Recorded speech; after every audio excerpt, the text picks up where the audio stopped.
हामी त बस चाहन्छौँ यस्तो नेतृत्व जसको उपस्थितिले छाउनेछ समृद्धि राष्ट्रमा जो हुन् एउटा राष्ट्रप्रेमी व्यक्तित्व,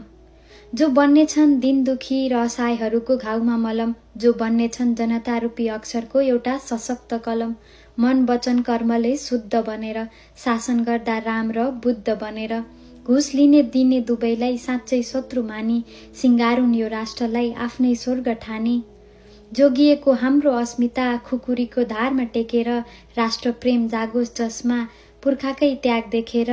दिगो विकासलाई मनन गर्दै निर्माणका कार्य गरून्, पारदर्शी व्यवस्थाले जनतामा विश्वास छरुन्। माटो देश र देश मुटु मानी उच्च विचार साधी जो अघि बढुन् जनतालाई एकताको डोरीमा बाँधी, संकटका काला बादललाई राष्ट्रप्रेमले हटाएर जो गरून् उन्नति युवालाई देशभित्रै खटाएर, जो आउँदा समृद्धिको बिगुल घन्कियोस्, अशान्ति र अस्थिरता पर थन्कियोस्, प्रचार प्रसार भन्दा विपदमा ओसार पसारमा लागुन्, जसलाई देखेर जनतामा पनि क्रान्ति भाव जागुन्, न्याय र निष्पक्षको मूर्ति होस्, जनताका सबै इच्छाहरूको पूर्ति होस्, जो हटाओस् हत्या हिंसा र बलात्कार हरेक घरमा, जहाँ अपराधी बाँधी हुन् कानूनको डरमा।